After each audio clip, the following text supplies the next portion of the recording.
We're gonna learn some history, y'all. In November 1095, at the Council of Clermont in France, Pope Urban issued his famous call to arms, urging Christians to take up the cross and embark on a holy war to reclaim Jerusalem and other sacred lands from Muslim control. You hear that, y'all? It was under Muslim control right there, y'all. Alright, it was under Muslim control right there, y'all. And if you fucking go back into history, you see that there was a lot of fighting over that area. You know what I'm saying? It goes back. That's like, why are we even fighting anymore? Ain't nobody even know why we fighting. Everybody knows why. In the 11th century, a new and powerful force, the Seljuk Turks, emerged within the Islamic world. Originally nomadic tribes from Central Asia, they converted to Islam and, after a series of military victories, established themselves as the dominant power in the Middle East. By the late 11th century, the Seljuk Turks had expanded their empire westward, capturing Baghdad in 1055 and taking control of large parts of the Byzantine Empire after their victory at the Battle of Manzikert in 1071. Due to this, Emperor Alexios of Constantinople was forced to seek help from the West. Europe answered, and one of the largest armies of the time gathered. Which one is this? The first Crusade?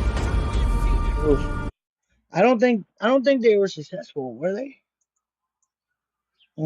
This army was 70,000 men strong and consisted of knights and soldiers from all over Europe. The crusade was led by some of the most powerful nobles of France, many of whom left everything behind, including two of France's most important leaders at the time, Adhemar of Le Puy and Raymond IV, Count of Toulouse. The armies arrived in Constantinople with little food and expected provisions and help from Alexios. The Crusaders may have expected Alexios to become their leader, but he had no interest in joining them and was mainly concerned with transporting them into Asia as quickly as possible. In return for food and supplies, Alexios requested the leaders to swear fealty to him and promised to return to the Byzantine Empire any land recovered from the Turks. Godfrey was the first to take the oath, and almost all the other leaders followed him. Before ensuring that the various armies were shuttled across the Bosporus, Alexios advised the leaders on how best to deal with the Seljuk armies that they would soon encounter.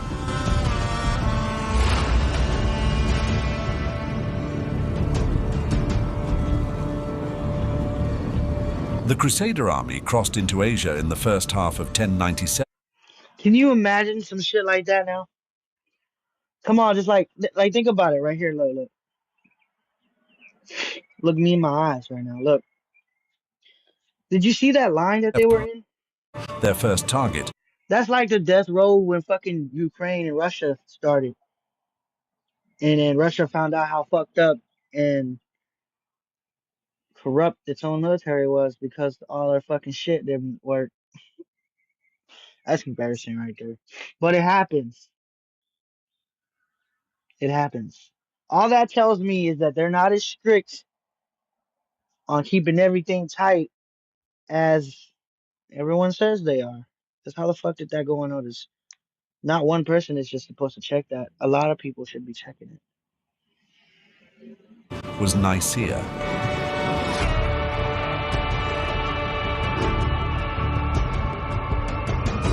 This was a city once under Byzantine rule, but had become the capital of the Seljuk Sultanate. Upon the Crusaders' arrival on the 14th of May, 1097, the city was subjected to siege. Wow. Kilij Arslan, the Sultan of the Seljuks, soon found out and gathered an army to lift the siege. On the 16th of May, his force attacked the Crusader army. They ran up on them first.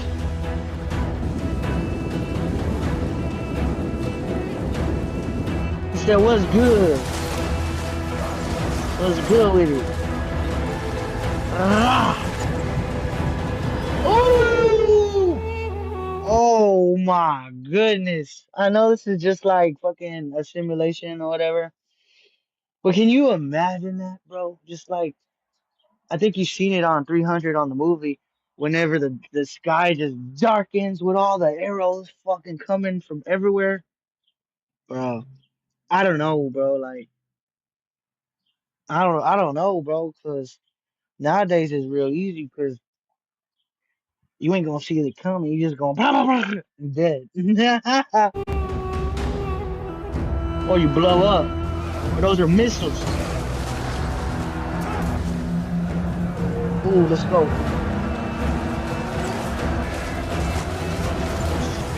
Man, they got fucked up.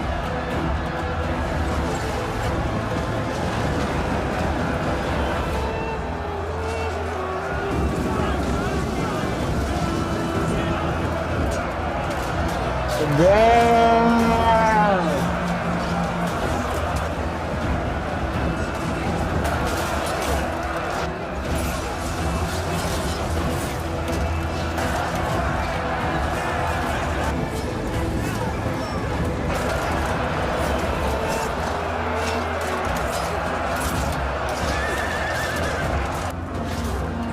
This is fucking awesome. Is this all the way up? He was driven back by the unexpectedly large Crusader force, with Okay. heavy losses being suffered on both sides in the ensuing battle. Fucking bet. That motherfucker running with arrows.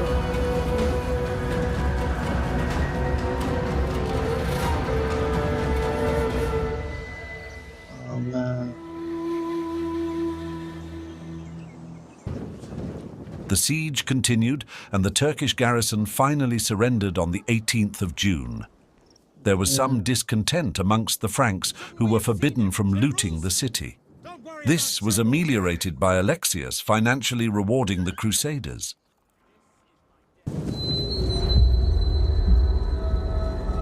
No looting the city, y'all. That's fucking crazy. That's crazy, bro.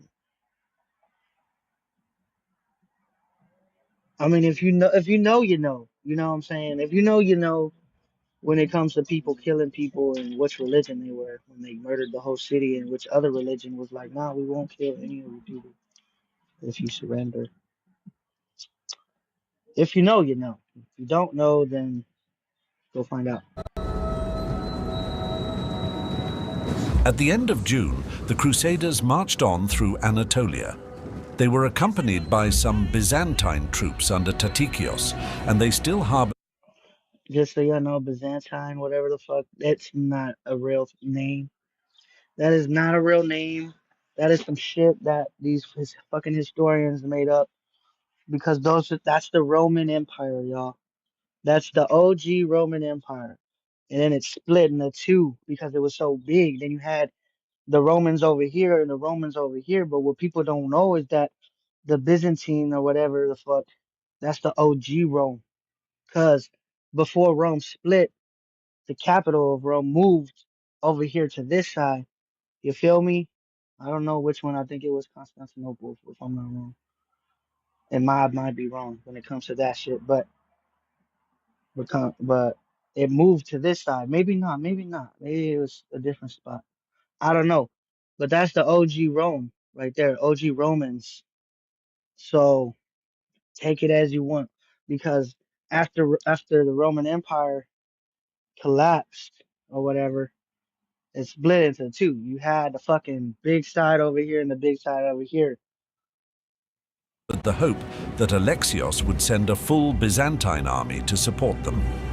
They also divided the army Roman. into two more easily managed groups, one contingent led by the Normans and the other by the French.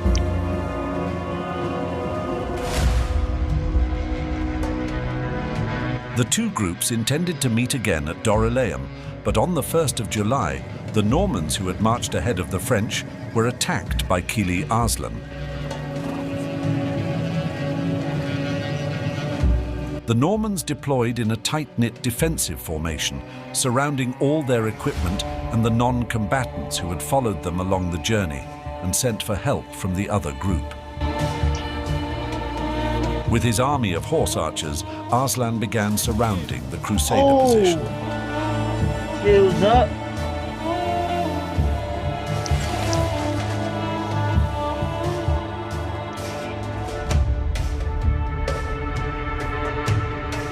The Crusaders were constantly harassed by horse archers. Harassed? You know what you mean? Soon after, the French arrived.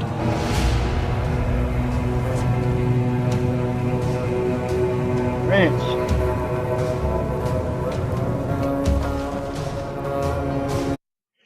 Of course, France is involved. When is France not fucking involved? The Turks, who had expected to destroy the Normans and did not anticipate the quick arrival of the French, fled rather than face the combined Crusader army. Yeah, fuck that, dude. Regroup. Let's go.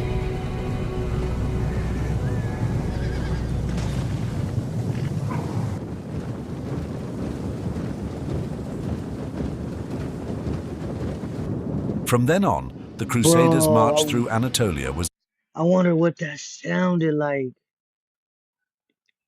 Like, I'm pretty sure it's fucking insane, bro. You got 70,000 motherfuckers just walking in sync, bro. The doom, doom, doom, doom. And the ones that ain't in sync, it's just like a whole bunch of steps. Like, could you hear that? Like, is it that loud? unopposed, but the journey was unpleasant, as Arslan had burned and destroyed everything he left behind in his army's flight. Dang. It was the middle of summer, Fucked and up. the Crusaders had very little food and water. Many men and horses died. The Crusaders looted and pillaged whenever the opportunity presented itself. Of course you did. Individual leaders Hey, continued. bro, but you can't get mad at them, bro. That's a different time, bro. Like they fucking pillaged the city, right? After they won the battle. Okay. That's no different than people attacking people on the street when you riot and shit, but there ain't no war going on. You're over the same fucking people that's gonna be like, that's wrong. That's wrong. I know. Duh. To dispute the overall leadership, although none of them were powerful enough to take command on their own.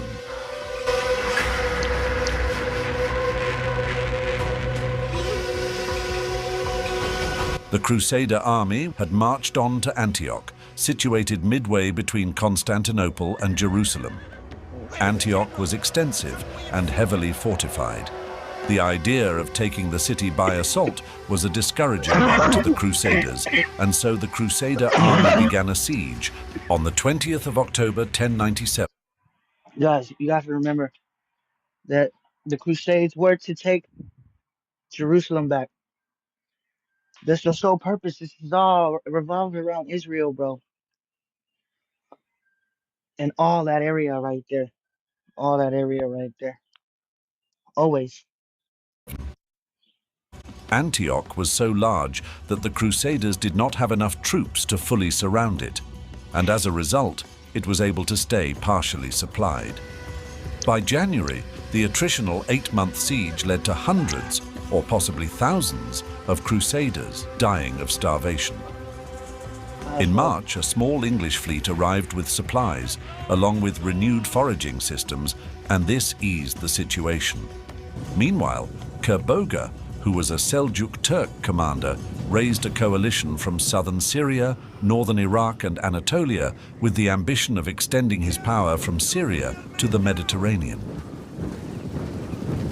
Back at Antioch, Bohemond persuaded the other Crusader leaders that if Antioch fell, he would keep it for himself, and that an Armenian commander of a section of the city's walls had agreed to allow the Crusaders to enter. The Armenian Firuz helped Bohemond, and a small party entered the city on the 2nd of June and opened a gate, at which point horns were sounded. You know, I've always said this, and I always will say this, even though that life sucks and it really sucks being by yourself. I would love to be that person to like document all of history. millions and millions of years of it. That'd be fucking cool. If this happens, I'm technically somewhere in the world right now, just fucking or fucking however the fuck is going down. However the fuck I'm writing all this shit down. That'd be crazy, bro. Cause you'd never lose anything, you know. You never lose nothing, cause it's all there from an outside point of view. The city's Christian majority opened the other gates, and the Crusaders entered.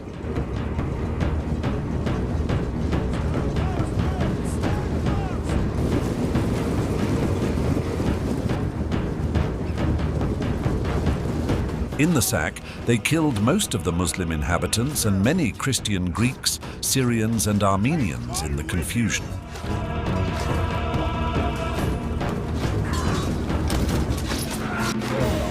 Oh, what is this thing? Oh my goodness, that is awesome.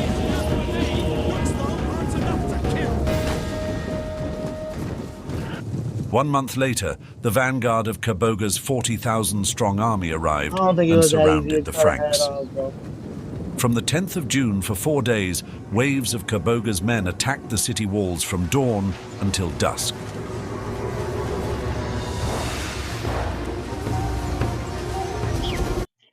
So they're trying to what? They're trying to get it back. They're trying to get the city back.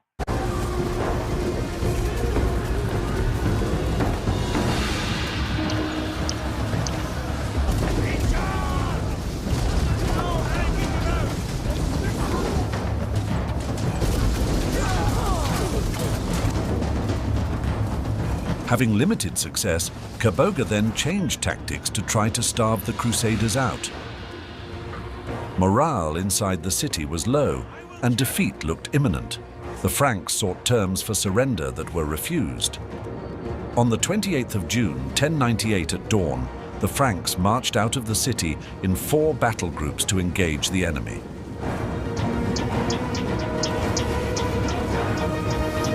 The discipline of the Muslim army did not hold, and a disorderly attack was launched.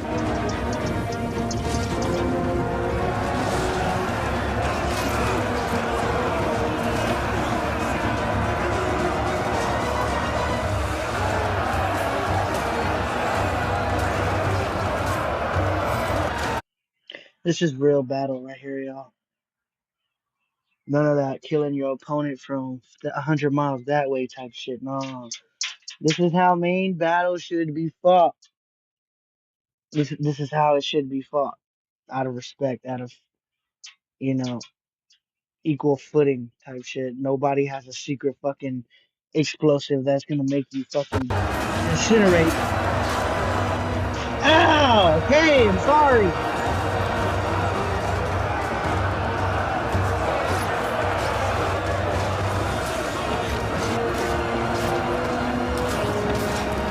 With very few casualties, the Muslim army broke and fled the battle. Oh man.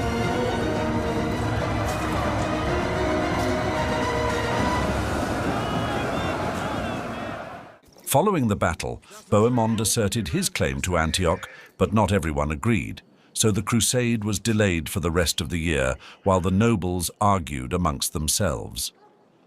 During this time, a plague broke out, killing many in the army. There were now even fewer horses than before, and worse, the Muslim peasants in the area refused to supply the Crusaders with food. At the same time, the minor knights and soldiers had become increasingly restless and threatened to continue to Jerusalem without their squabbling leaders. Finally, at the beginning of 1099, the march This is probably why they failed. restarted, leaving Bohemond behind as the first prince of Antioch.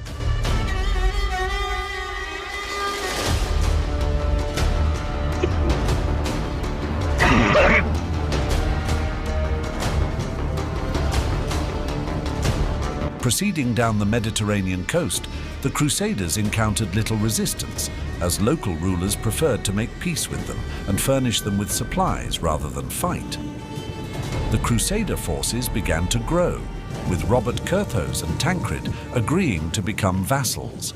The Crusaders then initiated a siege of Acre, Vassal. a city in northern Lebanon, on the 14th of February, 1099. During the siege, the Right there. situation was tense among the military leaders. There had been Alright, guys. Northern Lebanon. Alright. So you gotta remember, I'm gonna do it from your point of view. Y'all can see me right here, right? I don't know if this flips or not. Jerusalem's right here. Lebanon's right here. You got Syria right here. Alright. You got Turkey right here. You got Constantinople like up here. Alright. So the motherfucker said they're gonna run up on Jerusalem. Try me. Test me on that one. When it comes to maps, I'm fucking great at that shit. no real leader of the crusade, and this led to struggles for power. The siege of Acre lasted until the We got 13th of Jordan over May, here. when the Crusaders left, having captured nothing.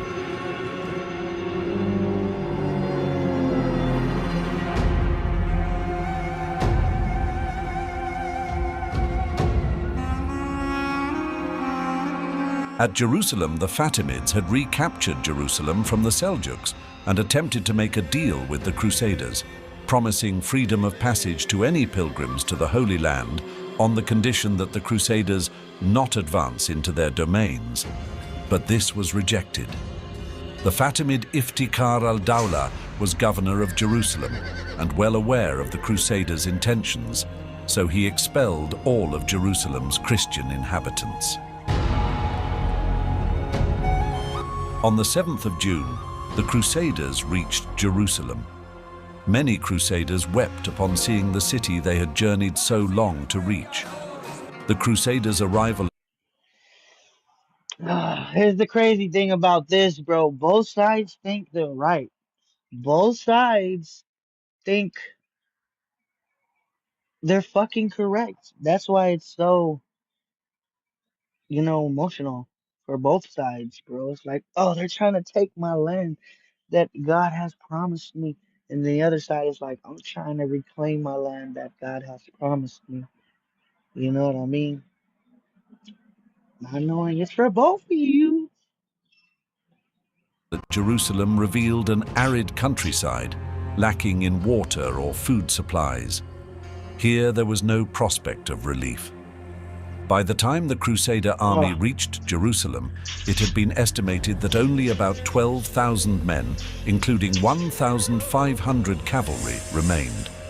There was no hope of trying to blockade this. Damn, how By many? the time the Crusader army reached Jerusalem, it had been estimated that only about 12,000 men, including 1,500 cavalry, remained. There was no hope of trying to blockade the city as they had at Antioch. The Crusaders had insufficient troops, supplies, and time. Bro, how do you pull up with 70,000 people and only have, oh, what did he say? 12,000 left? Ain't no way. Ain't no way, bro. Ain't no way, bro. How many battles were there? There's not that many. I mean, there was a lot, but how big were these battles and how much losses did you take? And how many people deserted? Because not everybody fucking fought to the death. Instead, they resolved to take the city by assault. While Godfrey and Tancred made camp to the north of the city, Raymond made his to the south. On the 13th of June, the Crusaders began the first assault. I don't know none of these. During this first assault, many Crusaders did not take part due to the divisions in leadership. Ooh. Ooh.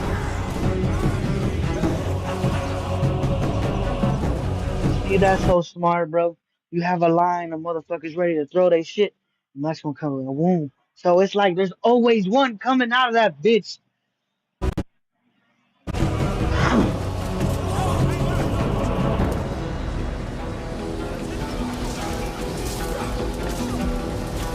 The Crusaders managed to reach the walls with ladders, and a battle began for the walls.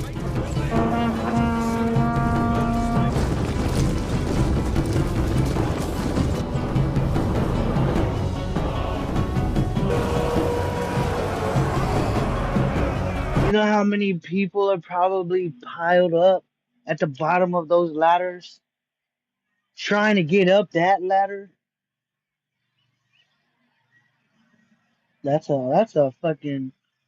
That's a Russian meat grinder if you ask me.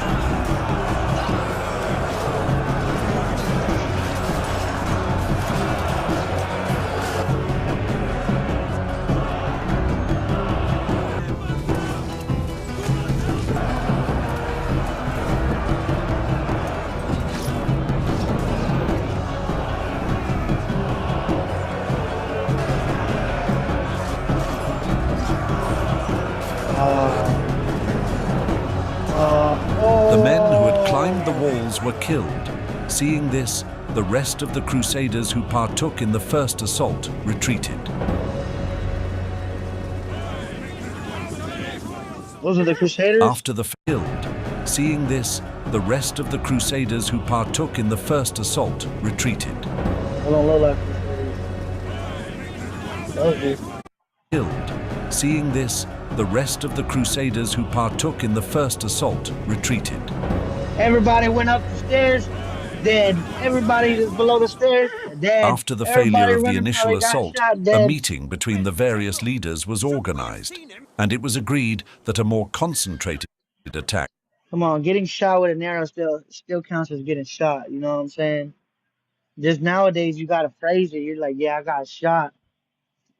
Back then, you're like, oh shit, he got shot with an arrow. Duh. No, now you gotta be like, I got shot with a fucking arrow, bruh. It hurt. would be required in the future. Playing arrow roulette. On the 17th of June, a party of Genoese mariners under Guglielmo Embriaco arrived and provided the Crusaders with skilled engineers, and perhaps more critically, supplies of timber to build siege engines. News arrived shortly after that a Fatimid relief army had set off from Egypt, giving the Crusaders a very strong incentive to make another assault on the city.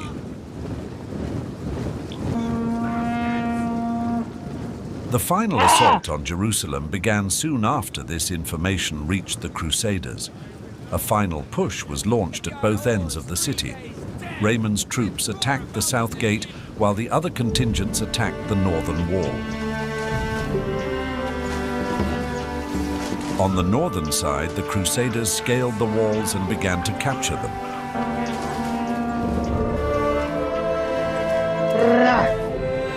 Concentrate fire on the stairs.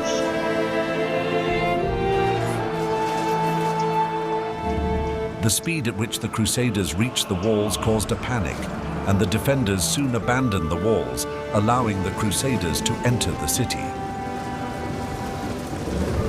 After the successful assault on the northern wall, the defenders fled to the Temple Mount, pursued by Tancred and his men. The defenders formed up around the temple and mounted their last stand.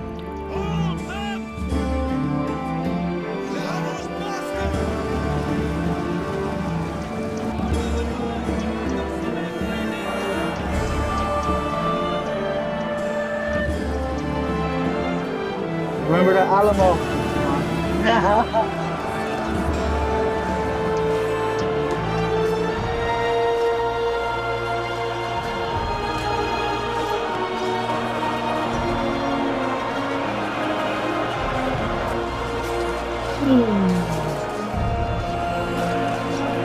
Damn.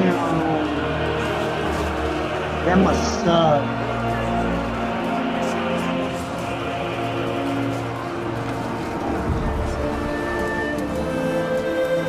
When the city defenses dwindled, the Crusaders stormed through the city and massacred the inhabitants.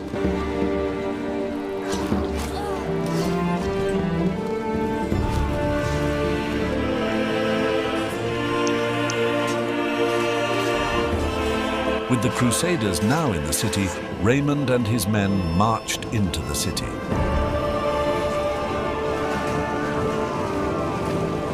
Iftikhar al-Dawla, the commander of the garrison, struck a deal with Raymond, surrendering the citadel in return for being granted safe passage to Ascalon. The slaughter continued for the rest of the day. Muslims were indiscriminately killed, and the Jewish people who had taken refuge in their synagogue died when it was burnt down by the Crusaders. Jerusalem had fallen. Dang. On the 22nd of July, a council was held in the Church of the Holy Sepulchre to establish governance for Jerusalem. Godfrey was then elected leader, accepting the title Advocatus Sancti Sepulchri, or Defender of the Holy Sepulchre. The majority of Crusaders now considered their pilgrimage complete and returned home. Only 300 knights and 2,000 infantry remained to defend the city. They're gonna die, bro. There were many who had gone home before reaching Jerusalem, and many who had never left Europe at all. When the success of the Crusade became known, these people were mocked and scorned by their families and threatened with excommunication by the Pope. Damn. Back at home in Western Europe, those who had survived to reach Jerusalem were treated as heroes. The First Crusade had a profound and lasting impact on both Europe and the Near East. It marked the beginning of a series of military campaigns that would continue for centuries, as Europeans sought to maintain control of the Holy Land and expand their influence in the Mediterranean. The Crusades also played a key role in shaping European identity, reinforcing the concept of Christendom and deepening the divide between Christianity and Islam.